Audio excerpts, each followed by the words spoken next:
Hi, Karen Curry Parker here with your weekly Human Design Evolution Report. I want to talk a little bit about the last year and a cycle that's kind of finishing up, and then talk a little bit about the cycle that we're in and kind of where we're moving with this energy that we're experiencing right now. Over the last year, we've had a lot of energy off and on related to a center in the Human Design chart called the Will Center. The Will Center is the center for manifestation on the material plane. So it's definitely a center where we oftentimes are engaged in thoughts and ideas and even worries about money and other tangible resources. So this is a place where over the last year we've really been thinking a lot about what is abundance? What is our unique definition of abundance? Do we feel abundant? Are we in the flow of money and having resources? And it's certainly a really nice energy to have had for us to work with, as at least in America we've been recovering from a recession. It's an energy that gives us momentum around finances and improvement and growth in the financial plane. But it's also an energy center that's not just about having and hoarding resources. It's actually also a spiritual energy, and it's the spiritual energy of sustenance and supply. The Will Center energy works to rest. So when we've had a lot of transit energy in the Will Center, many of us have been really experiencing a sense of either exhaustion or depletion or burnout off and on over the last year. So if you've kind of felt like, oh, where's my mojo? It may be that this particular energy transit has pushed you into an energetic mandate of rest. The Will Center takes breaks in work. It has cycles of rest in its working cycles because it is designed to be sustained even during cycles of rest. So in the blueprint of humanity, the chart as a template for our human experience, the chart says humans are designed to work and humans are also designed to have cycles of rest. But we tend to, because we don't understand how to leverage this energy, and because a lot of times we're coming from a place of fear and lack and low worthiness and lack of lovability, we tend to sometimes not value ourselves enough to give ourselves permission to engage in consistent and regular cycles of rest, restoration, renewal, nurturing, that ultimately, even though it's counterintuitive, can ultimately actually increase our capacity to receive and create and work for more material resources, because we actually restore our energy when we take cycles of rest. So this whole theme of finding balance, in particular finding balance between work and rest, might have been playing out in your life. If you've been living on this planet, you've probably been experiencing this to a certain degree in the last year. This cycle is finally coming to an end. So for some of you, when this energy shifts out tomorrow, Thursday, March the 2nd, you might feel like, oh, all this pressure to be willful, to go out and to manifest your destiny. All of that energy may kind of dissipate, and you might actually find that, now you can actually really rest. For some of you, because the energy for rest has been superseding your willpower, you might find that when this energy transits out, you'll finally get back to your own energetic groove and your own energetic mojo. Here's something else for you to think about. The power of the Will Center comes from, and this is counterintuitive, it comes from surrendering to spirit. We can, with our own sheer personal will, push a rock up a hill. But that's the ego self metaphorically pushing the rock up the hill. There's a transformation potential in the Will Center. And the transformation happens when we let go and we say, okay, I don't have the answer. I don't know what to do next. I surrender. And we allow spirit or source or the quantum field or whatever you want to call it to give us, to unfold for us, the next step of the plan. It's in harnessing that place of surrender, that place where you recognize that you are a me who is a part of a we, and not just me.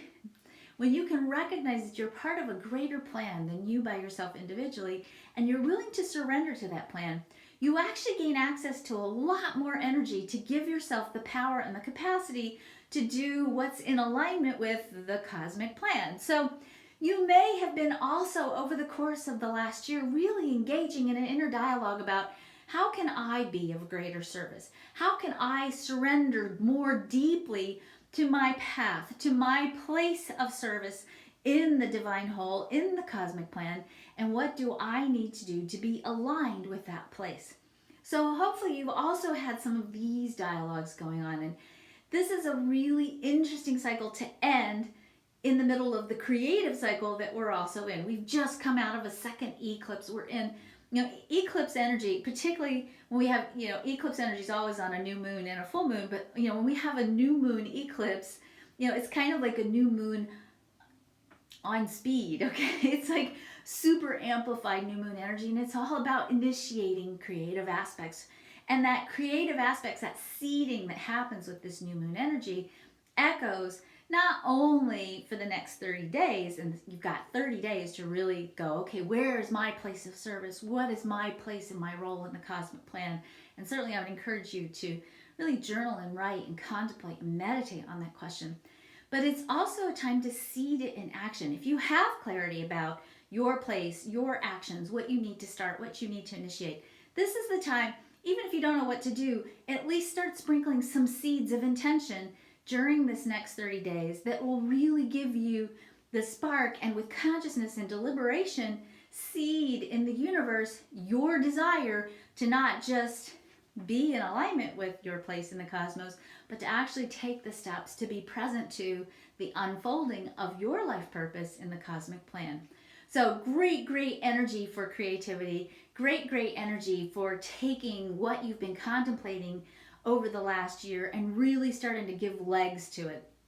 It might feel a little bit like start and stop until we get to June, because we've got retrograde stuff happening. Mercury goes retrograde, but you will see whatever you begin to seed right now begin to really take fruition once June once we get to about June and things start to pop and unfold and we get out of this springtime energy. The energy of spring and the cycle of spring in human design is all about inward growth.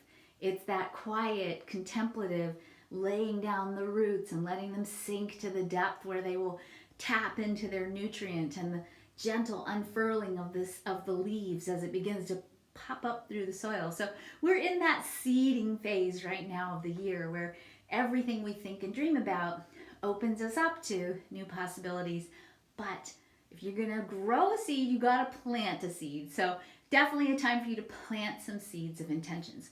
Tomorrow, the sun moves into the 63. This is a theme we're playing with all over the chart right now. The 63 can be doubt and suspicion. It's the beginning of logic in the human design chart, but it's also a part of the chart that opens us up to questioning and interacting with the universe through questions, and engages us in ways of thinking in inspired ways. So the 63 and the 64 is in the, Earth is in the 64. We've got all this energy of consciousness coming up for the next 6 days. This energy of consciousness is inspiring and leads us to ask questions like why and how and what's possible and what is truth and is this my truth and what do I need to do to be in alignment with truth. So use these next 6 days to really actively engage in powerful, creative questions with the universe. And then once you ask the questions, what do I need to do? How do I need to do it? What is my next step? What's my role in the universe? What is my life purpose? What am I here to do? Who am I here to be? What magic can I be? What do I need to create? How can I be of service? These kinds of questions, once you ask them, it's not up to you to answer them. It's so cool. You just ask the question and then let the universe bring you the answer. Pay attention, stay in this open-minded, curious, wonder-filled state of mind, and pay attention to what shows up in your outer reality. The answers are coming. The answers will come in response to the query that you send out to the universal field. So this week, seed your intentions through questioning. Ask questions about what it is that your next step is. Let the universe know you are ready to take your place in the cosmic plan. And then once you ask these questions, start looking around. What do you need to do? What clues is the universe sending you? What manifestations are showing up in response to your conscious-filled, deliberately formed inspiring questions. Stay open to possibilities. Use your imagination during the cycle. This is not a time for you to get firm and set deep affirmations and to visualize with rigidity. This is a time to be in creative flow.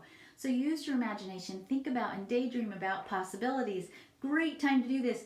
Let that imagination of yours stimulate a specific emotional vibration. Get to that feel-good place with your mind.